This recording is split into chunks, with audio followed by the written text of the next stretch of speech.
모든 성도님들에게 하나님께서 한없는 은혜와 평강으로 여러분을 충만케 채워주시길 주의 이름으로 축원합니다. 우리 옆 사람과 인사하겠습니다. 잘 나오셨습니다. 예, 은혜 많이 받으십시오. 축복 많이 받으십시오. 예, 은혜 많이 받으세요. 우리가 예수님을 생각하면 떠올려지는 게 기도일 것입니다. 기도. 예수님은요, 공생애를 시작하시면서부터 40일을 금식 기도로 시작하셨어요. 또 마가복음 1장 35절에 보면 예수님께서는 새벽 미명에 한적한 곳에서 기도하셨어요. 그러니까 새벽 기도에 먼저 본을 보여주신 분이 바로 우리 예수님이라는 것입니다. 또 예수님은요, 제자들이 예수님 저희들에게도 기도를 가르쳐 주세요 라고 할 때 예수님께서는 기도를 가르쳐 주셨어요. 기도는 이렇게 하는 거야 하고 주기도문을 가르쳐 주셨습니다. 그래서 주님은 또 감사의 기도도 가르쳐 주셨어요. 그래서 우리가 잘 알듯이 오병이어 물고기 2마리와 보리떡 5밖에 없었지만 그것이 남자만 5,000명이 먹고도 12광주리가 남는, 그게 그들의 손에 들릴 때는 아무것도 아니었지만 예수님께서 그것을 들어 감사로 축복하실 때 놀라운 하나님의 역사를 경험하게 되는 겁니다. 변화산에서도 마찬가지잖아요. 변화산에서 제자들이 귀신 들린 아이의 아버지가 제자들은 이런 귀신을 쫓아내지 못했다 그랬어요. 제자들이 선생님 왜 우리는 안 되는 거죠? 왜 우리는 귀신을 쫓아낼 수 없죠? 그때 예수님 뭐라 그랬어요? 기도 외에는 이런 유가 나갈 수 없느니라. 기도가 얼마나 중요한지를 말씀해 주셨어요. 마지막 십자가 질 때도 마찬가지죠. 예수님께서는 겟세마네에 올라가서 간절히 땀방울이 핏방울이 되도록 간절히 하나님께 기도하셨어요. 근데 그렇게 기도한 것은 예수님께서 습관을 따라 감난산으로 오르셨다 그랬어요. 그러니까 기도하는 그때 마지막이 때문에 기도한 게 아니라 늘 항상 예수님의 삶은 기도의 삶을 살아주셨어요. 그러니까 예수님은 하면 떠올려지는 게 기도의 모습이에요. 예수님의 시작과 마지막, 예수님의 삶의 전반에 걸쳐 예수님은 항상 기도하셨다는 거예요. 오늘 우리가 이제 함께 나눌 말씀은요, 요한복음 17장의 구조는 이렇습니다. 우리가 예전에 제가 예수님의 첫 번째 설교했었죠. 산상수훈의 설교. 그리고 예수님의 마지막 십자가 지시기 전에 제자들을 모아두고 하신 설교가 다락방 설교라 그랬어요. 다락방 강화, 다락방 설교. 그래서 14장, 15장, 16장 이 앞에 있는 것들이 예수님의 마지막 설교라 그랬습니다. 그리고 이제 오늘 17장은요. 예수님의 기도예요. 긴 예수님의 기도로 되었어요. 그래서 이거를 대제사장의 기도, 예수님의 중보 기도라고 이름 붙여집니다. 그래서 예수님께서 기도하셨는데 어떤 것을 기도하셨을까? 우리가 한번 생각해 봤으면 좋겠어요. 그래서 오늘부터 시작해서 이제 3주에 걸쳐서 예수님의 이 17장 말씀에 예수님이 하신 이 중보 기도를 우리가 생각해 보면서 우리의 기도 모습을 점검하고 우리도 예수님처럼 예수님 닮아가는 그런 중보 기도자의 삶을 살아가는 우리 믿음의 성도들 되시기 주의 이름으로 축복합니다. 그래서 예수님께서 기도하신 것은 1절부터 8절까지는 자신을 위한 중보 기도를 하셨어요. 예수님은 자신을 위한 중보 기도를 1절에서부터 8절까지는 자신을 위해 기도하셨고 또 9절에서 19절까지는 남겨진 제자들을 위해서 기도하신 거예요. 제자들을 위한 기도가 나오고 또 우리 20절부터 26절까지는 앞으로 믿을 사람들, 그러니까 지금 믿지 않는 자들에 대해서 중보하고 계신 것을 볼 수 있습니다. 그래서 오늘 첫 번째로는 예수님이 자신을 위해 중보하신 기도가 어떤 기도였을까? 우리가 좀 생각해 보면서 하나님의 은혜를 함께 나누고자 합니다. 여러분, 우리가 흔히 중보 기도라면 뭐라고 생각합니까? 나를 위해 기도하는 것이 아니라 다른 사람을 위해 기도하는 것이 중보 기도라 생각합니다. 그런데 오늘 예수님께서는 먼저 자기 자신을 위해서 기도하고 계신 것을 볼 수 있습니다. 오늘 예수님께서 자기 자신을 위해 중보 기도하신 내용을 보면요, 두 가지로 압축되는데요. 하나는 사명을 감당할 수 있게 해달라는 기도였고, 다른 하나는 내게 보내주신 자들을 위해서 기도하셨다는 거예요. 그러니까 예수님이 자신을 위해 기도하신 거예요. 이것이 바로 예수님의 중보 기도의 내용입니다. 그렇다면 여러분, 우리도 우리 자신을 위한 기도를 한번 점검해 봐야 되죠. 여러분은 여러분 자신을 위해서 무엇을 기도하고 있습니까? 예수님처럼 사명을 위해 기도하고 있습니까? 아니면 예수님처럼 나에게 보내주신 그 사람들을 위해서, 주신 사람들을 위해서 여러분 기도하고 있습니까? 항상 우리의 기도는, 나를 위한 기도는 나의 성공과 나의 취업과 나의 자녀들과 내 거 잘 되라는 기도죠. 그러나 예수님은 사명을 위해 기도하셨고 내게 보내주신 자들을 위해서 기도하셨다는 거예요. 그래서 오늘 1절 말씀 보면 예수님의 사명이 무엇일까? 나를 영화롭게 해달라는 거였어요. 그래서 하나님 아버지께 나를 영화롭게 해주세요. 내게 하나님의 영광을 보여주세요.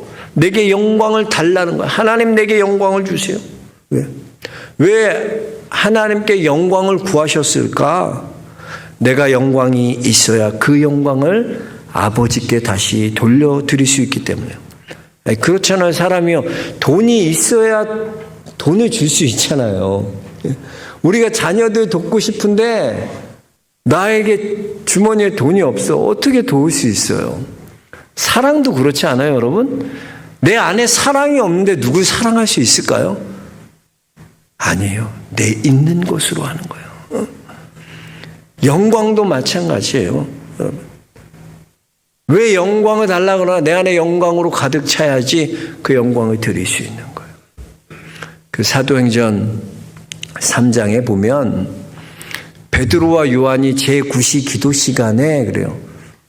기도하러 올라갔어요. 오후 3시쯤 올라갔는데 그 성전 미문에 나면서부터 걷지 못해 안진뱅이가 앉아 있는 거예요. 그러면서 베드로와 요한을 보고 구걸합니다. 한 푼 주십시오. 좀 나를 좀 도와주세요. 그때요, 베드로가 그를 보고 뭐라고 말합니까? 은과 금은 내게 없거니와 내게 있는 것으로 내게 주노니 곧 나사렛 예수 그리스도의 이름으로 일어나 걸어라. 은과 금은 베드로에게 없었어요. 그러나 베드로에게 있는 것이 무엇이었습니까? 예수 그리스도의 이름의 능력이 있었어요. 내게 있는 예수 그리스도의 이름을 너에게 주겠다. 그 이름의 능력을 주겠다. 너는 일어나 걸어라. 이때 안준뱅이가 일어나 걷기도 하며 뛰기도 하며 성전에 들어가서 하나님을 찬송하였더라. 베드로에게 있는 게 뭐예요? 예수 그리스도의 이름이요. 있는 것을 주는 것입니다. 그렇다면 예수님께서도 마찬가지예요. 예수님께서 기도하신 영광을 달라고 기도하셨는데 그 영광이 뭐냐는 거예요. 그 영광의 실체가 뭐냐는 거예요. 예수님 그리스도께서 말씀하신 영광은요, 우리 세상적으로 생각하는 그런 왕이 되고 뛰어나게 되고 높아지고 그게 아니에요. 그게 영광이 아니라는 거야. 예수님께서 하나님 아버지께 구하는 영광은 뭐냐면 십자가 지는 거예요. 그 예수님의 영광은 뭐냐? 십자가 지는 것이 예수님의 영광이에요. 하나님 아버지의 뜻이 무엇입니까? 왜 예수님을 이 땅에 보내신 것입니까? 하나님께서는 예수님께서 우리를 구원하기 위해 십자가에 달려 죽으시기 때문에 그 사명을 위해서 예수 그리스도를 보내셨어요. 그래서 예수님은 아버지의 뜻, 사명을 이루는 그 길이 뭐예요? 영광스러운 길이에요. 그 길이 뭐예요? 십자가 지는 길이라는 거예요. 내가 십자가 지는 것, 그것이 아버지께 영광을 돌리는 거예요. 그래서 여러분, 성경에서 말하는 영광은요, 이렇게 생각을 하시면 돼요. 성경에서 말하는 모든 영광은 다 십자가예요. 십자가의 영광이에요. 그래서 십자가가 곧 영광이다라는 거죠. 그러니까 세상이 추구하는 영광과 제사장적 삶을 살아가는 여러분들이 추구하는 영광은 달라야 돼요, 여러분. 여러분들이 영광이라고 생각하는 게 뭐예요? 높아지고 왕이 되고 지위를 누리고 잘 먹고 잘 사는 게 영광입니까? 우리의 영광은 그렇지 않아요. 우리의 영광은 십자가 지는 것이 영광이에요. 예수님처럼 내게 주신 그 사명을 감당하는 것이 영광이에요. 여러분, 우리가 십자가 지려면 얼마나 어렵습니까? 두렵습니까? 너무나 힘들고 고되잖아요. 그러나 여러분, 영광을 위해 우리는 그 십자가를 포기하면 안 되는 거예요. 계속 십자가를 지고 나가야 되는 거예요. 내게 맡겨주신 그 사명을 우리가 포기하지 않는 것, 끝까지 내가 감당해 나가는 것, 그것이 영광인 거예요. 예수님은 이것을 위해 기도하셨다는 거예요. 솔직히 우리도 그렇잖아요. 교회 일 하다 보면 얼마나 힘 빠질 때가 많아요.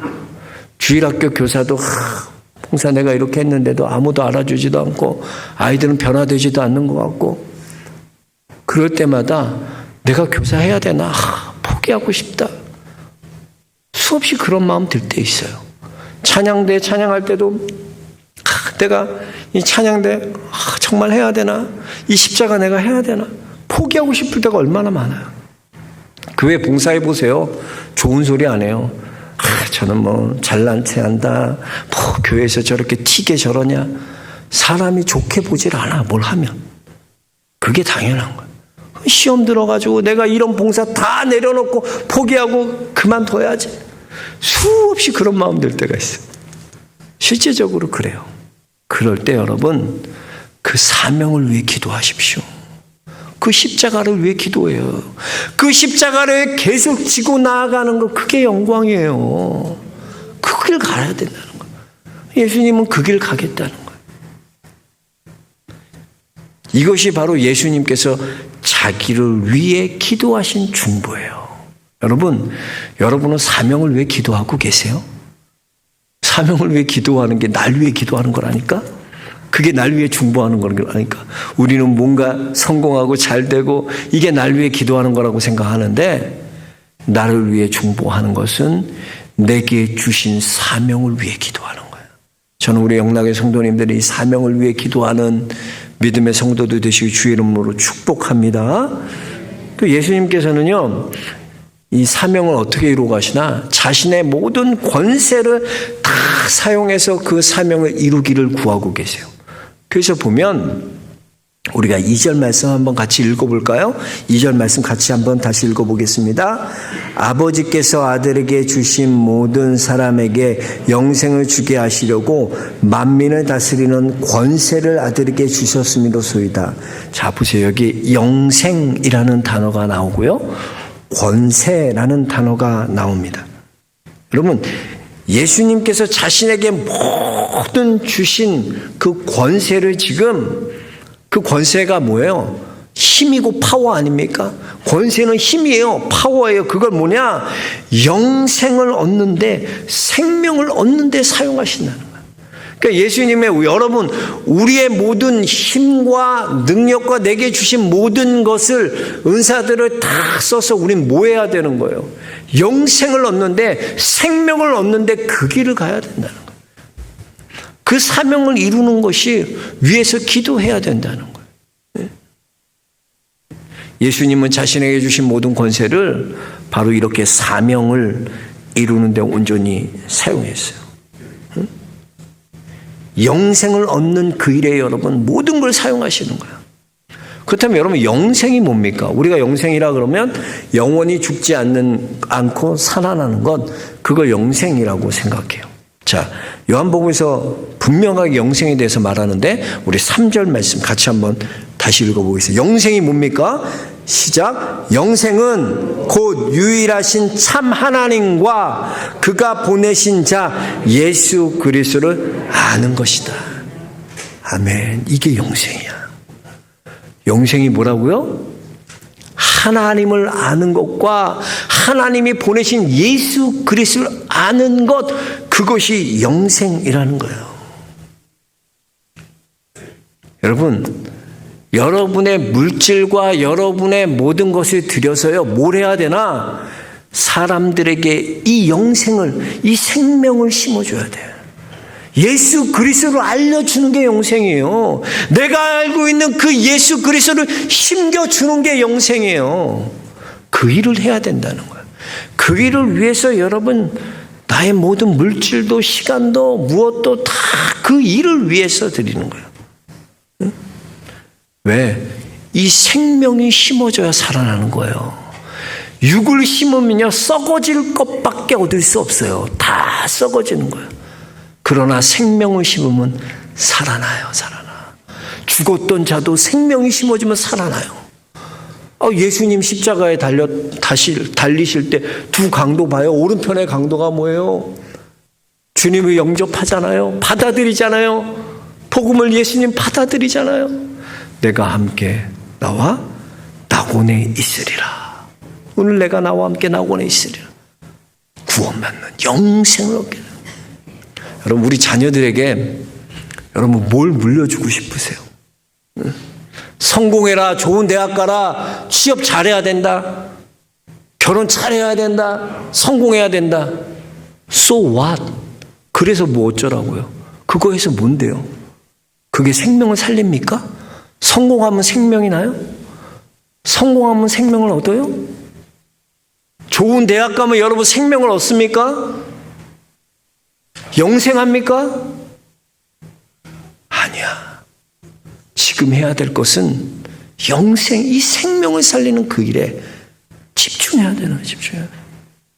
참 안타까운 사건이 있었어요. 여러분 혹시 공공의 적이라는 영화 1편 설경구 나오는 거 보셨죠? 옛날 했던 이 공공의 적이라는 영화 한번 떠올려 보세요. 그 손톱 엄마가 이렇게 먹잖아요. 아들이 딱 주려고. 공공의 적에 이 모티브가 된 사건이 1994년 5월 달에 있었던 이 박한상 군이 그 존속 살해 사건이 아주 한국에 아주 큰 이슈였어요. 이 박한상 군이 왜 그랬냐면, 이 박한상 군은요, 여느 범죄자와는 달라요. 집이 너무나 부유한 사람이었어요. 그러니까 보통 이 범죄 당시에 범죄자들의 경우는 어떤 경우냐면 다들 불우한 환경들, 없이 살고 힘들게 살고 이래가지고 다들 범죄하고 그랬는데, 금수저를 물고 난 사람이 박한상 군이에요. 이 박한상 군의 아버지는요, 한약재상을 이렇게 운영하셨는데 얼마만큼 부자였냐면 자산만 100억이었대요. 94년도. 그러니까 요즘으로 치면 한 10배 정도의 가치가 있겠죠. 얼마나 부자였는지 몰라. 그리고 아버지가 얼마나 신실한 크리스찬이었는지 몰라. 교회 장로님이셨어요, 아버지가요. 얼마나 잘 믿어요. 그러니까 교회에서도 보면 믿음 좋은 장로님, 능력 있는 장로님, 그분이 바로 박한상 군의 아버지였다는 거죠. 그래서 아버지는 이 아들이 이 아버지의 가업 이거를 물려받길 원했어요. 그 기대가 아주 컸던 거죠. 근데 문제는 언제 일어났냐? 고2 때 일어났어요. 이제 박한상 군이 고2 때 진짜 교회 열심히 다녔대. 신앙생활 너무나 열심히 했대. 거기에 빠져가지고 막 청년 임원, 고등부 임원도 하고 교회 활동도 하고 열심으로 믿었던 거야. 근데 아버지가 보니까 얘 이러다가는 한의대 못 갈 것 같거든. 아버지가 그러는 거야. 야, 너 지금 이 시기에는 네가 공부해야 되는 거야. 그 믿는 거 그거는 대학 가면 네가 또 잘 믿으면 돼. 지금은 네가 그럴 때가 아니야. 공부해야 되는 거야. 그래서 얘를요, 학교 잘 다녔던 애를 압구정동 현대 고등학교로 전학을 시켰어요. 2학년 때. 걔는 그렇게 하나님 잘 믿었던 애가요. 그때부터 애가 이상한 친구들 사귀어. 그래서 1994년대 여러분 그 당시에 90년대 그 오렌지족이라고 기억나세요? 압구정동 오렌지족. 그럼 그 좋은 스포츠카 타고 다니면서 여자들한테 야 타! 그러면 여자들이 타고 다니면서 그 가로수길 쫙 누비고 다니고 그런 애들과 어울려요. 아주 그냥 말썽 피는 거야. 공부는 안 하고. 그래서 목사님과 그 장로님은 우리 아들 이렇게 되니까 어떡하겠냐고. 그럼 미국으로 좀 보냅시다. 그 도미시켜요. 공부하라고. 그 영어라도 좀 배우고 네가 거기서 정신 차리고 오면 낫죠. 낚기는 거기 갔더니 애가 도박에 빠져갖고 라스베가스 한번 가더니 몇 천만 원씩 마약에 손대고 애가 완전 폐인됐어요. 미국. 그래서 끝내는 한국 들어와서 부모를 아주 처참하게 부모 자산이 100억이 넘으니까 자기가 다 물려받으려고. 그래서 부모를 죽이는 거예요. 그리고 집에 불을 지르고 시체를 태우고. 끔찍한 일이죠. 전 참 그 사건 대하면서 너무나 안타까웠어요. 그 아이에게 생명을 심어줄 부모가 정말 무엇이 중요한데 무엇이 가치 있는지 그 생명을 줄 수 있는 기회가 있었는데 야 그건 지금 중요한 게 아니라는 거야. 나중에 얼마든지 잘 믿을 수 있어. 지금은 네가 공부해야지. 지금 이거 하는 게 중요한 거야. 그건 나중에 대학 가서. 진짜 뭣도 모르는 부모가 그런 소리해. 대학 가면 잘 믿는다고 누가 그래. 결혼하면 잘 믿을 거라고 누가 그래. 그렇게 인생이 되지 않는다니까.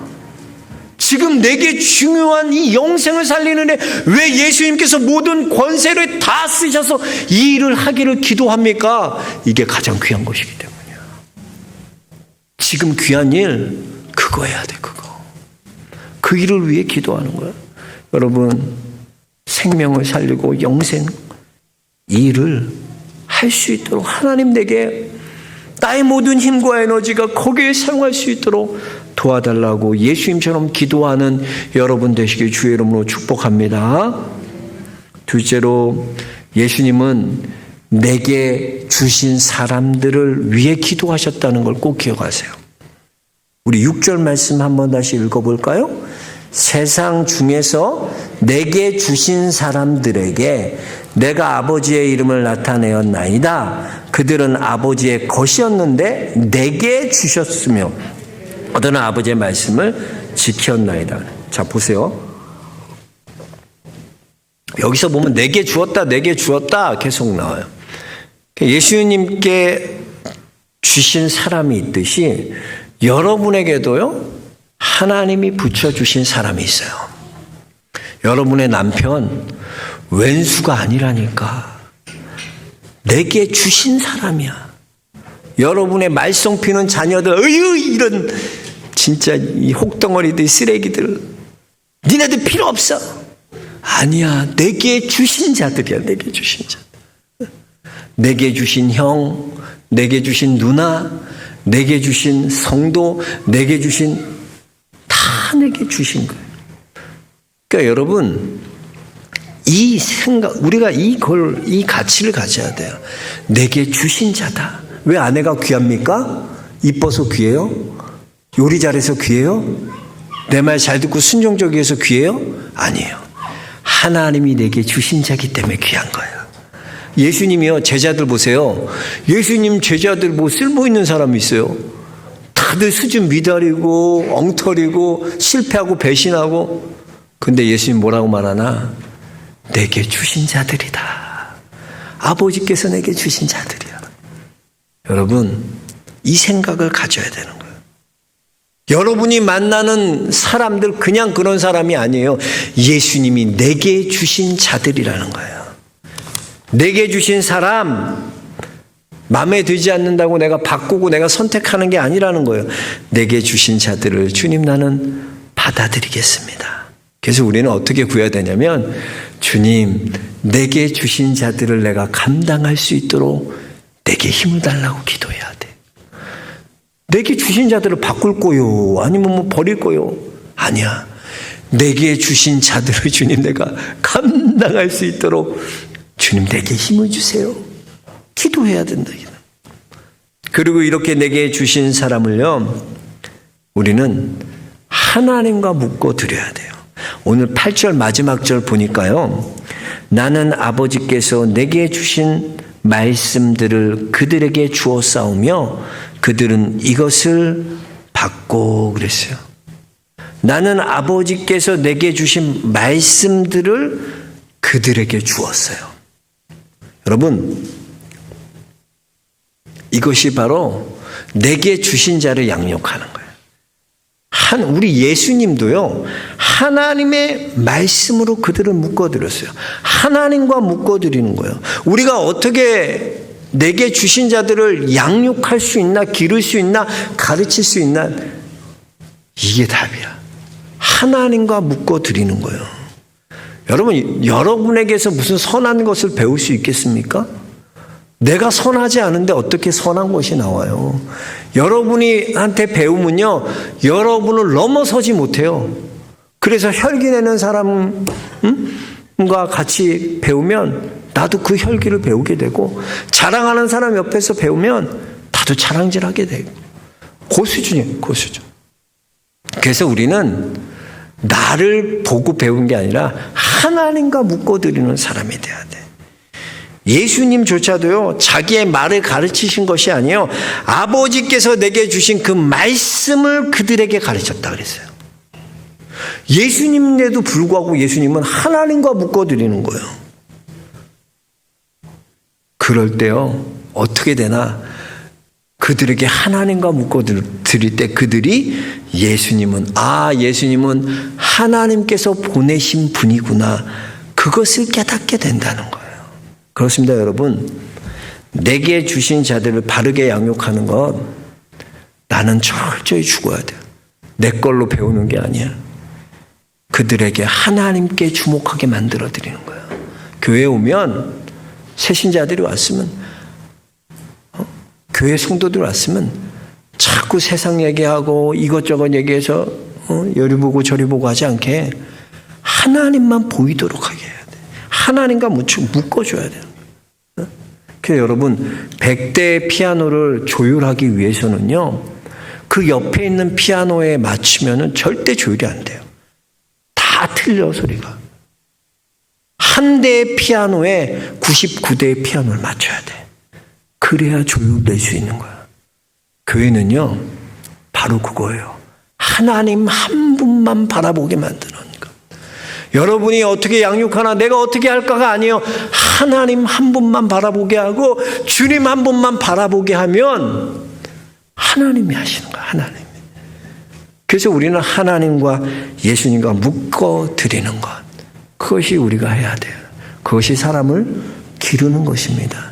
저는 우리 영락의 모든 성도님들이 그 마음 가지고 우리가 사람을 어떻게 키우나, 나는 부족한데, 괜찮아요.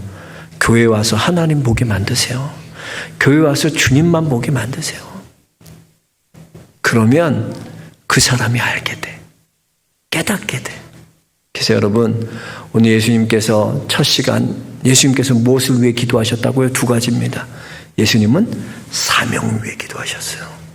예수님은 사람을 위해 기도하셨어요. 내게 주신 사람을 위해 기도하셨어요. 그리고 사명은 뭐였어요? 십자가 지는 거. 영광. 그게 영광이야, 십자가 지는 게. 그 십자가를 어떻게 해달라는 거? 계속 지게 해달라는 거. 내가 이 십자가를 계속 감당케 해달라는 거. 또 모든 권세와 모든 힘과 에너지 다 써서 그 사명을 이루어가게 해달라는 거. 사용하게 해달라. 거기에 쓰게 해달라는 거.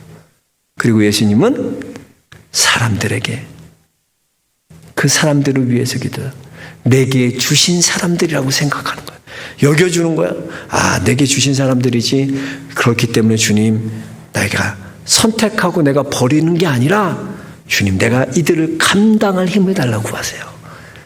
감당할 힘을 주세요. 그리고 그들을 하나님과 묶어주세요. 그게 바로 예수님께서 자신을 위해 기도하신 중보 기도였다는 거예요. 여러분은 이런 중보 기도하고 계세요? 나를 위해? 자기 자신을 위해 이런 기도하고 계세요? 저는 우리 영노의 모든 성도님들이 이 기도, 예수님처럼 이렇게 기도하는 믿음의 성도들 모두 되시기를 주의 이름으로 축원합니다. 하나님.